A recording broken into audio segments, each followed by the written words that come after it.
Welcome back, everyone, to another episode of Profiles in Risk. I am your host, Nick Lamparelli. Very pleased to have a friend of mine, an old friend. Not old physically, just old. We've been friends for a long time. We'd never do that to you, Phil. My guest this week is Phil Palmer. Phil is the owner of Concentric Marketing and Search Association. Associates? Associates. Yeah. He's a certified personnel consultant specializing in the placement of global property insurance professionals. And in this episode, we're going to be discussing the insurance market for employment, how you all should be positioning yourselves so you can better your career paths, and any tips or tricks and war stories from Phil's treasure chest of stories that he has. One that we were just sharing right before we started recording, but I can't think of a better way, Phil, to record on a late Friday afternoon than to have this conversation with you. Welcome. Thank you, Frank. Frank. Yeah. Good start, Nick. Yes. I've known you for. But don't call me Shirley. Let me go get my here. All right. I appreciate you giving me the opportunity to introduce myself to your audience. I've got lots to share. This has been a wonderful ride. Lots of miracles, lots of hard work, dedicated effort and focus, and I've never lost my vision. I don't really strategize particularly, but I sure enjoy the passion that of getting a chance to meet people from all around the world and be there for them as a resource. So full disclosure, Yes. You helped me get a job. Yes. So that's how we met. I don't, there's no conflict of interest in this, because I just think that what you do is fairly unique, and how you do it is very unique. You bring a significant personal touch, and you're insightful. Like, you're extremely helpful in the entire process, keeping me up to date. So we're going to go into all of that, but I'm gonna give you the softball question of the century for you. It's all downhill from here, Phil, but why don't you spend a couple minutes and talk about what you do in your own words? Well, I pour over the various media that is part of the insurance business, whether or not it's Business Insider or Reinsurance News, any of the publications that currently are available online and as well as in print that bring me up to date as to where the movement of the industry is. So I'm very watchful of the movers and shakers, the companies that are hiring, firing, merging, being acquired, the different trends, whether or not it's ILS or capital markets, and now, of course, cyber risk, which is taking the world by storm. Everyone wants to get into that business. All the companies do, because the loss ratios, if I can use a word that not everybody can understand, but it's profitable because there's no claims. But everybody wants it. So there was a conference 2 weeks ago in San Francisco where out of 180 attendees, company representatives, 140 of them said they were going to go into some type of cyber risk underwriting or analysis or policy issues. There's going to be a lot of people that are going to get into it and then a couple of years from now get out of it once there's a major event. So my commitment is to be not just a recruiter, but an insurance professional who happens to make a living by recruiting. And that distinguishes me from most other recruiters. I'm not in it to try to make money. I just want to listen to what the market needs. And I've always said that it's not about the headache, or not about the aspirin, it's about the headache. So I'm looking for the headache, and if I find the headache, then I go out and find the aspirin. I introduce the aspirin to the company. I like that. That's a really great metaphor. Well, it's worked for me because for years, the tendency is for employees, when they're looking for work, they look to have the company be their solution. And I have to remind them that they need to be the solution to the company and not vice versa. Yeah. Can you communicate what sort of business challenges you face? So, we have an audience here of insurance professionals. Can you communicate your business challenges to them? Talk about like what keeps you up at night and the types of things that worry you, because it could be very different than what a traditional insurance professional is worried about. Well, let's put it this way. like so many other job seekers, if there are those people out there that are either looking for a job or thinking about going out looking for a job, there are a lot of obstacles. And because I have been, quote unquote, looking for work all of my career, the only difference is I've been looking for work for other people rather than myself. That helps me to relate better to these individuals because I know what it's like to be rejected. My business is about 98% rejection, or not rejection, but deferral. I don't actually have the opportunity to close deals very often because everything has to fall into place. And I'm paid well enough that I can justify my business easily, as opposed to other people who have it in mind to get a job from a company. What I'm looking for is finding both the buyer and the seller. So the dynamic is a lot different. But what I would probably tell individuals that are listening to the program is that the biggest threats I see going forward is, number one, the strengthening position of human resources. I love HR people, but their job is not to help me. They are designed, they're put in place to reject candidates, not to hire them. The person has to go to the individual that will hire them, not screen them. And HR, if they get paid to screen out the bad guys. And unfortunately, the management says, don't overscreen, but they end up doing that. Mm-hmm. They let some good people get away. So that's one stress or obstacle. Another one is the rise of AI. It's becoming profoundly a problem because the perception is, in the world of business, is that we are all automatons. You hire the people that you think that you want, as opposed to the people you really care about. Ultimately, the statistics have always favored the fact that in virtually every hire, that person possesses less than 50% of the skills that the company needs. And the reason for that is because they like the person. They possess many of the skills, but more importantly, manageability, how well they interact with their colleagues, how well they present and represent the company they're looking for. All those things cannot be shared in a resume. So resumes, the average HR person spends 8 seconds on every resume. Mm-hmm. And in those 8 seconds, they have to screen out what they think is a concern for them, where they went to school, or if they work for this company, or how many times they bounced around. And they're sitting in judgment of the candidate when the candidate has nothing, he has no recourse. He can't say, but let me explain to you. No, but so resumes really have never been an effective way of getting a new job. The best resume does not win the job. I remember years ago, I used to work for another recruiting firm, and I sold cars for a few years. And one of the things I was shared at that time was that resumes are like brochures. You rarely read them before you buy the car. As soon as you get the car and you say, hey, let's take a look at that brochure. Wow, what a great car this is. Because it's reaffirming their decision. But they fell in love with the car. They didn't fall in love with the brochure. So resumes are a challenge. And of course, people don't read anymore. So video resumes are becoming more a part of the business as well. This is a frightening element because as soon as you start throwing video in the decision-making, my bias cannot be ignored. And I'm concerned for the fact that if I have, even if I don't know it, if I'm talking to someone that has perhaps maybe a more like yourself, you and I both have beards, maybe we don't like beards, we're making, subconsciously, we're making decisions about that person based on their physical appearance. And it's distracting us from making the best decision for the client. Interesting. Yeah, so that's one of the issues. The other thing that's affecting the insurance business is the rise in mergers and acquisitions.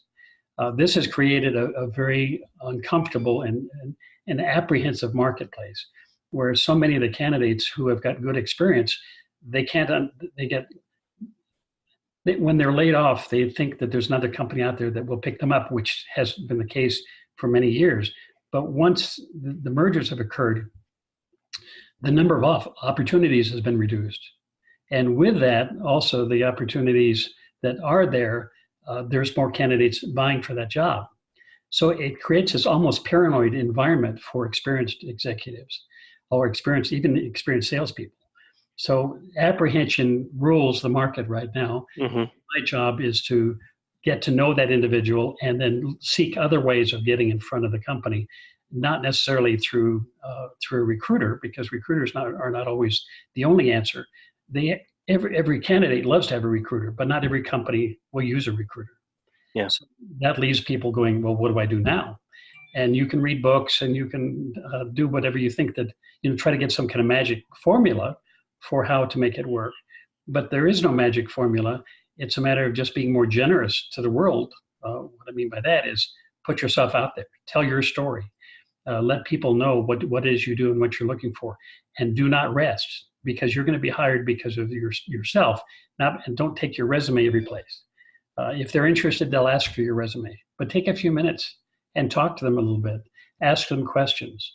Play a little tennis. And what I mean by tennis is that tennis is not about acing your opponent. It's about serve and volley. So I want my candidates to understand that communication is about involving the other person by asking questions, responding, and asking more questions.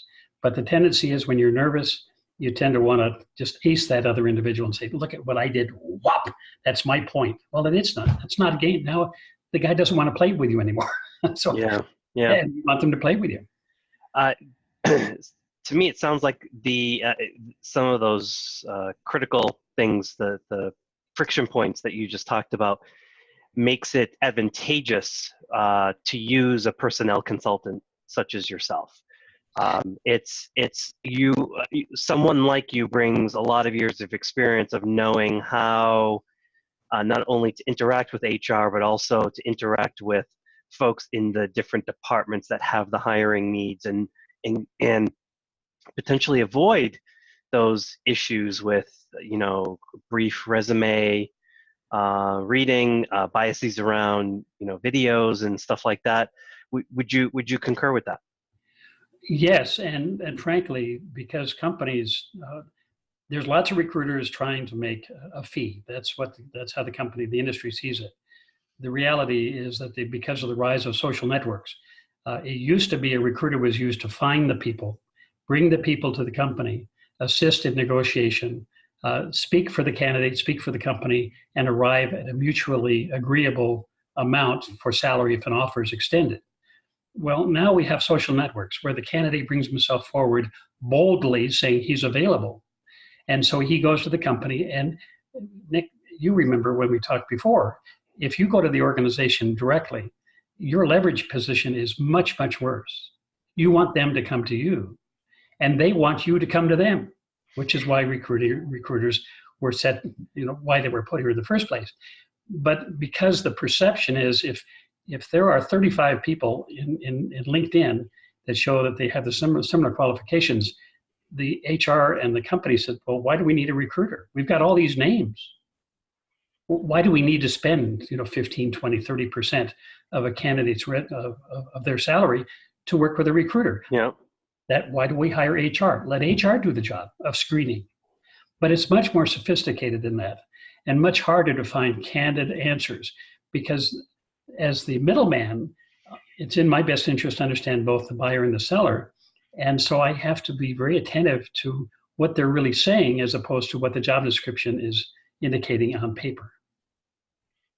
No, it makes a lot of sense. And you touched on something that was actually, in one of my agenda points, which is how important is the resume? One, seems like there's still value there, but you brought up LinkedIn and social media. So what advice do you have for candidates in regards to resumes, LinkedIn, social media, SEO? What do you want? What does the candidate want the potential company to see when they Google their names? What advice do you have for that? That's when it gets really complicated, because the reality is, if a company has an opening, the company missed something. Good organizations don't find themselves looking unless they didn't anticipate something coming up. If you're a strong organization, you're already aware of what the future lies. So when you put an opening, an advertisement, immediately I become suspicious. Why is there an opening? Somebody missed the boat. They didn't have the right person on board. So when a candidate goes to that job, that may not be the best way to get the job. You want to work for a company that wants to hire you, not wants to put a Band-Aid on a mistake that the company made years ago. So that's one issue. LinkedIn is terrific in terms of providing information if you want to pursue that. But I encourage everyone and of course, one of the biggest problems is you've got 25-year-old millennials, you've got 35-year-old Generation X, whatever, and 45-year-olds who have all the knowledge that they possibly could have, but that doesn't make them more hireable, because it's not. Oftentimes, well, in fact, IBM used to have a model they used to talk about how your career moves forward. Is you start your career, you don't know that you don't know, then you know you don't know, then you don't know that you know, and then you know that you know, which ultimately you really don't. You just think you do. Mm-hmm. That hits a man about 40 years old. And once you know what you know, you really aren't looking for a job. You're looking for a banker. You want somebody to front you, not for you to work for them. So there's an immediate perception that these individuals, why getting hired over age 40 is harder, is because the perception from the employer is, you really don't need us. You want us to pay you, but you don't need us as a viable mentor or manager. Mm-hmm. So that relationship is very important, is that you establish the fact that it's about the man or the hiring authority, not necessarily the man. And what do they want in that company? Not what the paper wants or what the corporation wants. Yep. So it takes a lot of persistence, patience, and really being vulnerable to let the organization know that you want to help them to become more profitable. You want to reduce their expenses, improve their resume, improve their profitability. It just makes so much more sense. The purity of recruiting is phenomenal. That's what I love the most. The obstacles are that unless you can get in front of the person that's actually going to benefit from it, is a lot of phone calls, a lot of rejection, and a lot of disappointment. Yeah. So what kind of advice would you give to potential candidates to be more attractive? How should they go about doing that?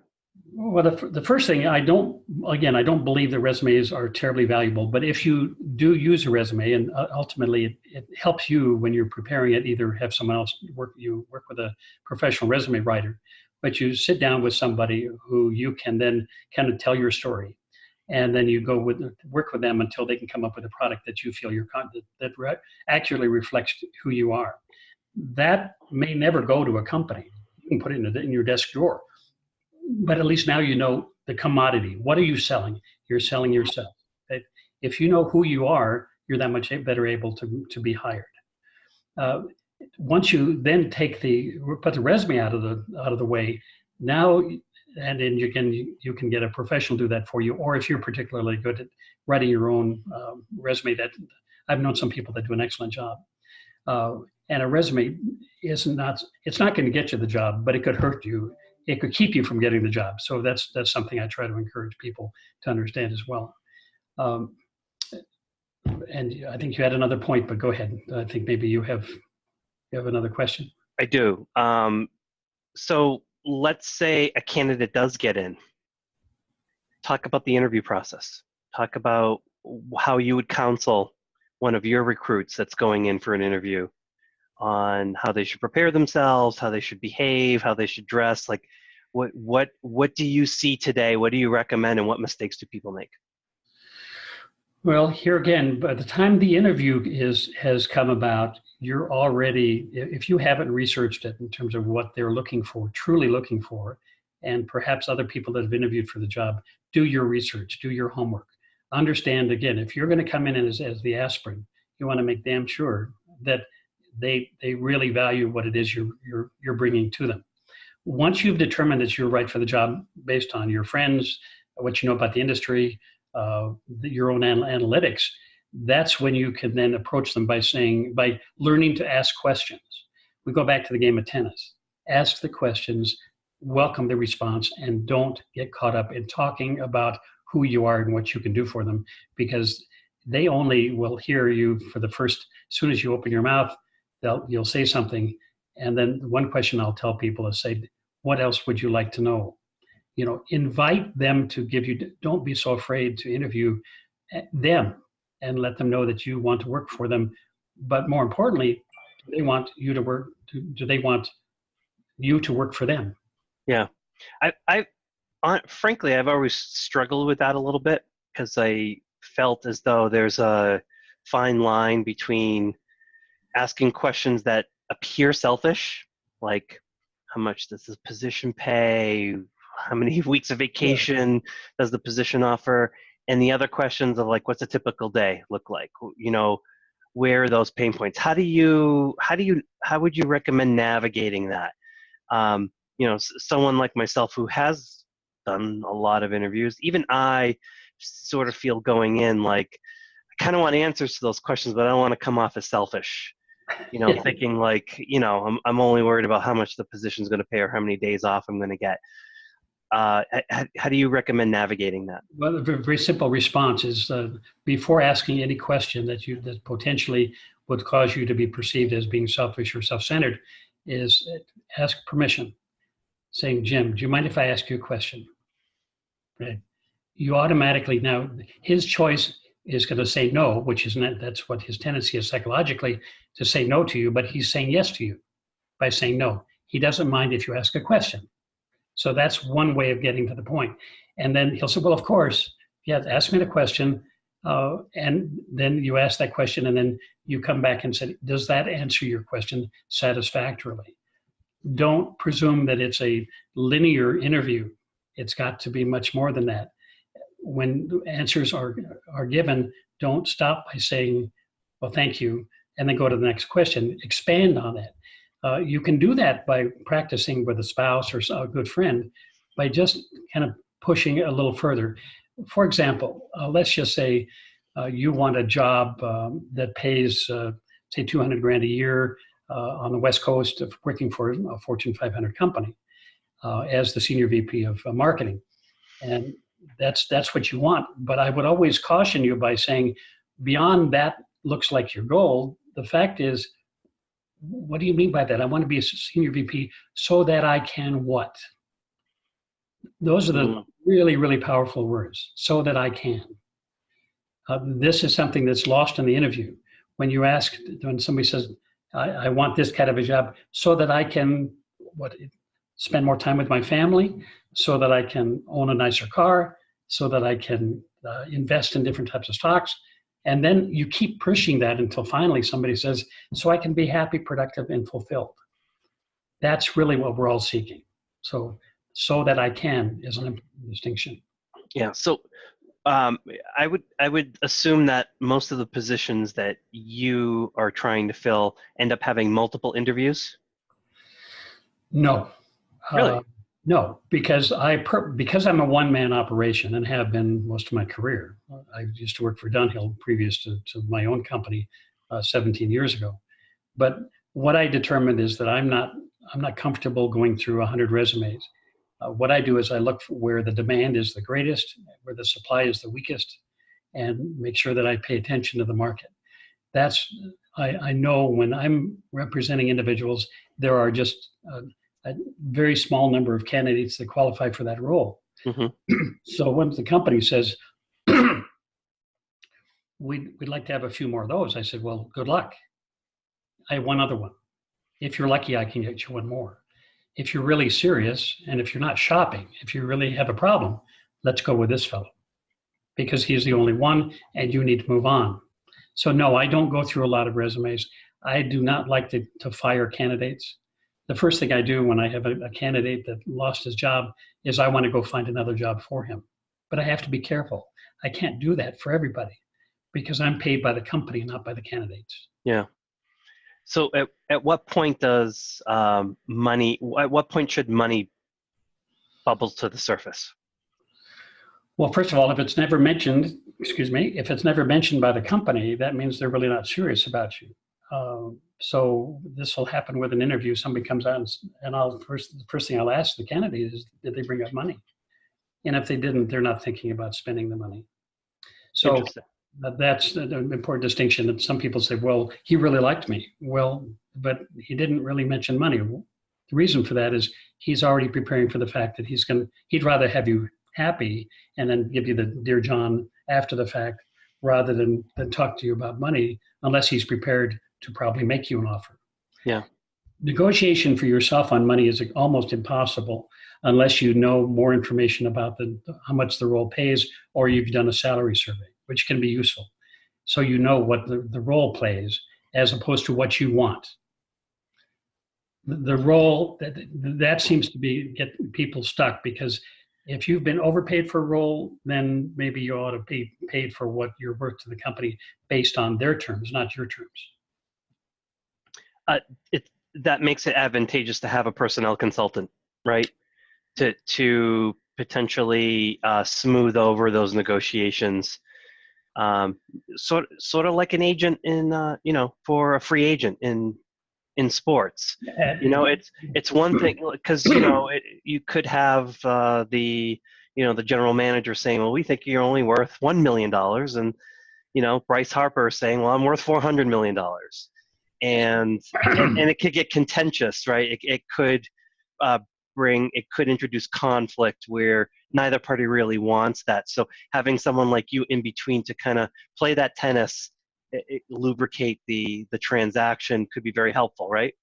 Well, not only very helpful, it's essential in professional sports, because ultimately, if you demand too much, the demand that even in work as well as sports, if you get everything you want, or you kind of hardline the conversation where you just say, either give me this or I'm not taking it, the company may give you everything you want, but for the first 3 months or 6 months of that new role, they're going to be looking at you and say, you better be who you said you are. The pressure that person puts himself under by not coming up with a mutually agreeable amount, I think you can really jeopardize your career. And I get concerned about that when people kind of level it and say, well, I won everything. I got the deal. No, you didn't. If you got the deal, then you're selfish. You need to say, we agreed upon an amount that worked for both of us. The agents in football and baseball, those negotiations, I think are just awful. But because they presume that they can kind of leverage somebody to the point of, because there's so little money out there, so few players that can demand that kind of salary, they think it's their time to drive up the $300-400 million, which is crazy. And the same thing with CEOs. When you end up paying a CEO for $15 or $20 million, what's the relationship to profitability there? But that's another matter. Yeah. Do you see the talent gap? You keep hearing about it. Keep saying that insurers are going to struggle to find talent and fill the pipeline with talent for the more for the generation that's running a lot of these companies that are set to retire in the next few years. You seeing that? Yes. Well, I'm not really seeing the gap. I am seeing some replacements. IT, or not IT, AI, artificial intelligence, will provide a lot of that. And that will come primarily from chatbots and other technologies, which there's a lot of redundancy that a typical job has, that you really don't need a creative person in that role. You can do that with a robot. Not a robot, but a chat bot, or one other bot that they might want to call it. They now have chat bots that will interview a candidate at whatever time he wants, and it's all fake. There's not even a person there. And they'll make note of the conversation, and you talk to this bot as if they're a real person. So that's moving into our business, but I'm sure it's moving into underwriting. Maybe not so much underwriting, but in claims and administration, you don't need a lot of really well-paid individuals. And the perception that just because you've been someplace for 10 years doesn't mean that you need to keep making more and more money. The job is based on what you're worth to the company, not paying you more and more money to keep you happy. So no, I don't see the problem with the gap, because many of the individuals are leaving the industry, maybe to go into other industries, but the insurance industry has always been very conservative, and there's a place for individuals, but it's never going to be the most attractive place for people to go. So this is why I get companies calling me, like State Farm or Allstate and others, that ask me if I know of any agents that want to run their own office. The various State Farm offices are sorely lacking getting good people to work for them. I don't know if I answered your question adequately. There's going to be fewer companies in the coming years. Fewer companies means fewer opportunities. There's going to be larger companies. The meaningless tasks, or those that don't require a lot of talent, are going to come up with technology to fill that role. Sales opportunities in the world of information also are less valuable because they don't rely on personality to close the deal. What's closing deals now is information, accurate information, and the best solution. And that solution oftentimes isn't you or I agreeing on that being the best. You look at a chart and said, you got to go with that. So the personality is being taken out of a lot of organizations and to employment in general. Yeah. So I think you're going to see shorter hours in the years to come rather than longer hours. And it is going to be really brutal for a lot of the experienced people who came up the ranks of the insurance business, believing that personality drives a lot of employment. And it drives it to a point. But frankly, the companies, because they're corporations, kind of faceless corporations, they need people to function. And if that means that a bot can do the job, they'll use the bot. What are some of the challenges for the international markets? Same? Different? A little different, although in the last few years, I've placed people in 11 different countries over the years, mostly Western companies in other countries.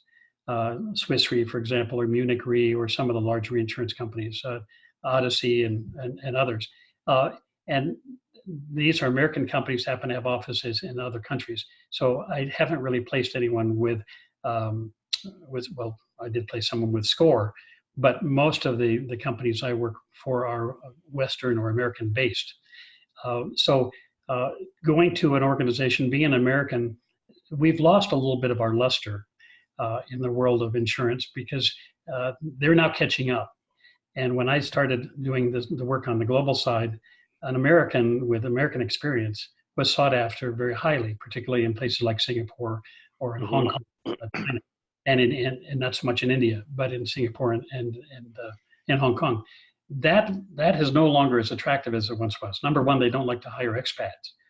And secondly, the growth of the number of countries that are now providing strong education, insurance education to individuals and raising them up at a lower salary, they'd rather hire a local, even if they're not as experienced as an American is. American experience is now looked at with a little less excitement than it used to be, and which is unfortunate because we've always had this kind of sense that, well, I'm an American, we're the insurance business in the West and British, we understand insurance risk. There's always going to be use for that, but it is not, there isn't quite the allure of that. I'm just not seeing companies respond as positively as they might have in the past. Where are some of the hot international places for insurance? Well, clearly China, just a classic example. Swiss Re most recently said that in the coming generation, they're estimating as much as 25% of their business will come from China. China has been an unsophisticated market, but it's rapidly growing. And in fact, they contacted me about a year ago asking me if I could help them to build, to find an American to set up State Farm type offices throughout the country. They think that's the good way to sell insurance because in Asia, they don't sell through individual agents. They sell through banks, primarily banks and financial institutions.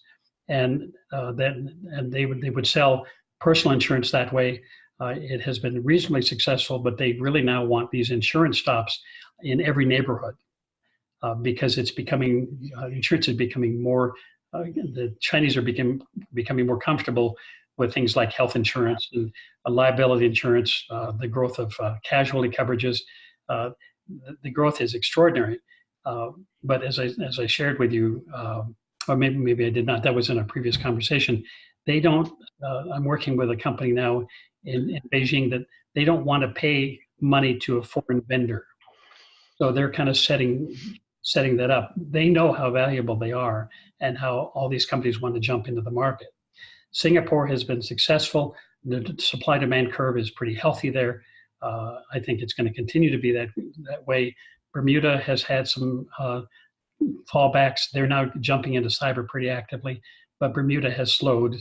I think the future for Bermuda looks very healthy. UK, on the other hand, given the issues with Brexit, I think this is posing some real problems with Lloyd's. In fact, the president of Lloyd's, whatever she's called, the former one, she said she thought that as much as 25% reduction in the number of employees for Lloyd's will occur over the next 15 years. So when we talk about that gap, if Lloyd's is willing to lose 25% of their workforce, what does that tell you about gap? Yeah. That does not speak well. And I'm finding that I have to tell a lot of experienced insurance people that they may have to consider another career outside of insurance, which of course is pretty challenging when you're 45 or 50 years old.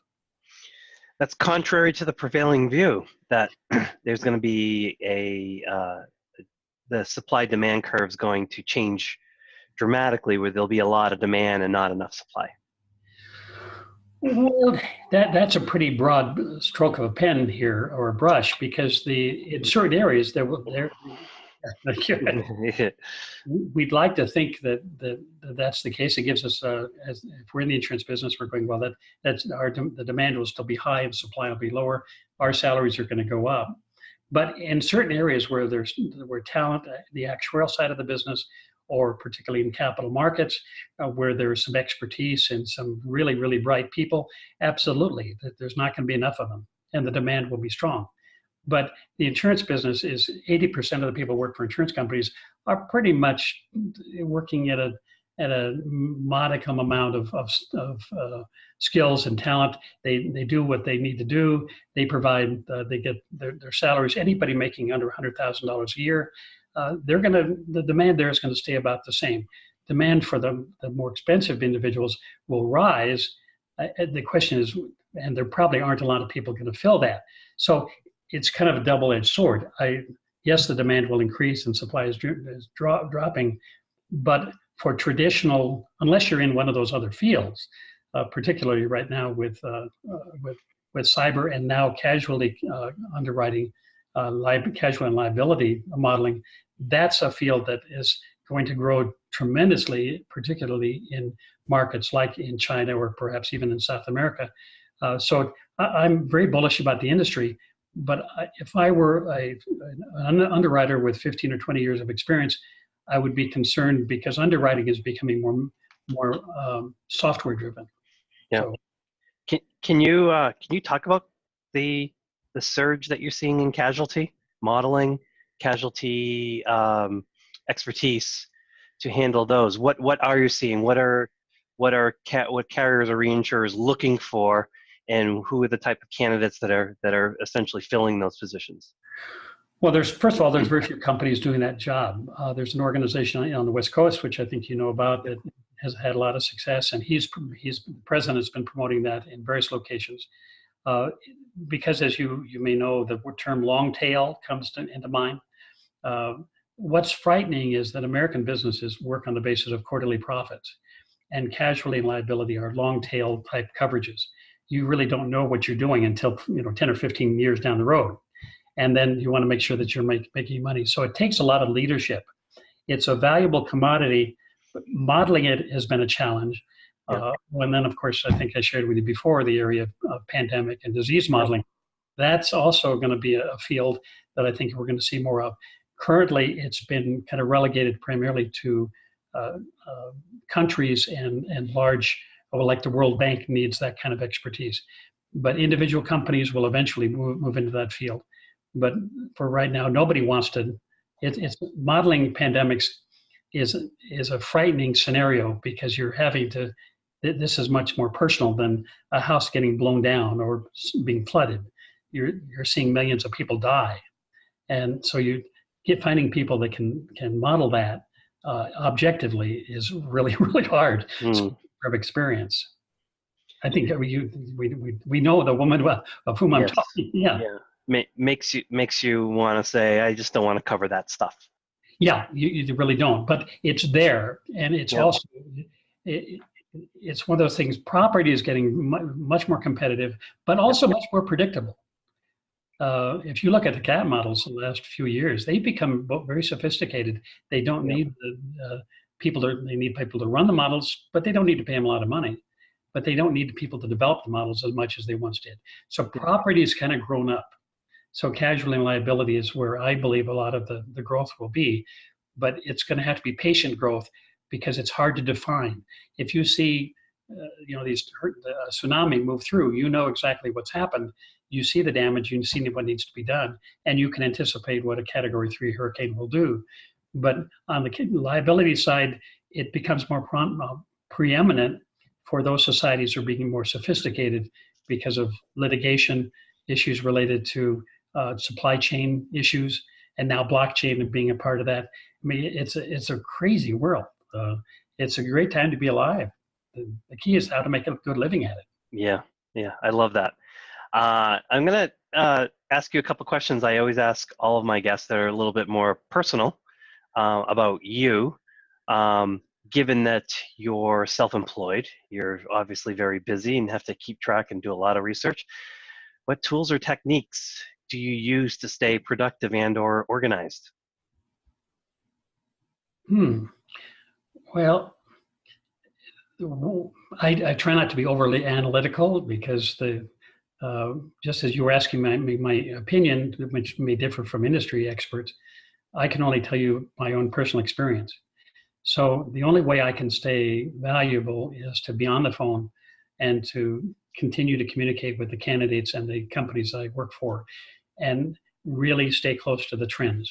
So for me, I use some technology, but I think technology can put you in front of a computer too long and away from the people that are actually, well, for example, reading books. I don't read a lot of books. I read a lot of periodicals. I'm poring over all sorts of information, and I read people. Everybody I talk to, I thank God, thank you for sharing your story, taking 5 minutes of your time. So let me ask you, because I read a lot of periodicals too, and it's hard to keep track of all of the information. Do you have a methodology? Do you have a way to kind of be your own librarian when it comes to keeping track of the voluminous amounts of research that's being thrown at us today? That is a challenge of the ages, isn't it? With the information age. I've really become more intuitive and embrace that side of my personality to kind of take the data and see where I am in my work and be sensitive to what is going on, not necessarily by data, but how do I feel about this? What's my sense, my sixth sense or intuition? They talk about women's intuition, but men have it too. And if we were able to tap that, there's a wealth of wisdom that comes from just sensing. You've been around the business for 20 years. You have a pretty good idea what's happening. You don't need data to back it up. But management sometimes insists on backing it up with data. And you have to trust my judgment here. Yep. Good executives oftentimes make the hires and make the decisions not necessarily based on reading a certain book or having so many books that they've read or various opinions from other industry experts, but actually saying, it doesn't feel right to do this, or it does, and having the courage of your conviction that's based on something other than that same information that everybody seems to revel in. Big data confuses most decision makers, as with the old term paralysis of analysis. Final question. Okay. Speaking of books, have there been any books that you have found to be influential in your business or personal life? Well, I had a list. It's funny because I've been in the business for close to 25 years. Some of the books, Think and Grow Rich by Carnegie and Napoleon Hill, were very good in my early career. And then I also read a book called by Og Mandino called The Greatest Salesman in the World. That's an inspirational book. And then Malcolm Gladwell, I like his perspective because he kind of brings it down to earth, because too oftentimes we're linear thinkers and he is not. My most influential book was a book written in the 90s called The Strategy of the Dolphin by Dudley Lynch. That was fascinating. how he saw the future kind of develop as we've now arrived in the future based on what he had written about. And then Future Perfect by Stan Davis. And his position is that one needs to be like a supersonic jet in that you have to be there before the sound gets there. We all know that. We're hearing that a lot more. The original book, Future Shock by Toffler, you remember him? It was revolutionary, but he was talking about the information age and how it was going to affect society. And he made a particular point about immigration that we're seeing now that's happening around the world. It is frightening about how immigration is having to be dealt with. And then a couple of I like humorous writers. John Cleese from the Monty Python group. He has a seminar series and has written a lot of books, not only about his life, but also business advice. Mm. And then, and David Sedaris also has got a really wacky sense of humor if you want to. He does. So you're aware of it. Yes. And then currently the books that I'm reading or looking to read, one is called Originals by Adam Grant. Questions Are the Answers by Hal Gregerson. And then Mindset, The New Psychology of Success. I forgot to write her name down, but she's a well-known author. Mindset, The New Psychology of Success. Has some great insight. She's been writing for like 20 or 25 years. My wife, who's a teacher, told me about her, and I've read some of her work. So she's, there's so many authors with so many points of view that these are my personal choices. But as I said, if you give me a choice of getting on the phone and talking to you, or sitting by the fire and reading a book, I'll call you. Wow, appreciate that. And for someone that reads periodicals, you read a lot of books, so fantastic. That's a very healthy list. We'll put all of those in the show notes. Learned a lot. Interesting point of view on the talent gap. We're gonna have you back on, talk about the health of the U.S. and global insurance marketplaces over the course of many years. That's a commitment for me to keep the podcast going, I guess, in order for us to do that. But thank you. I actually learned a lot. Well, good. Thank you, Nick. I look forward to it. There's a lot I have to share, or that I want to share. And we just like the Attorney General taking those 4 pages and condensing them. That's for me to do the same thing, to take 25 years and condense them in 40 minutes. Is a little tough. We'll put your contact information on the show notes. So for anyone that's listening or watching, my guest this week has been Phil Palmer. We've talked about insurance employment and the insurance employment marketplace. Phil, thanks again. You're welcome. I look forward to seeing you again in person. Same. Okay. Bye.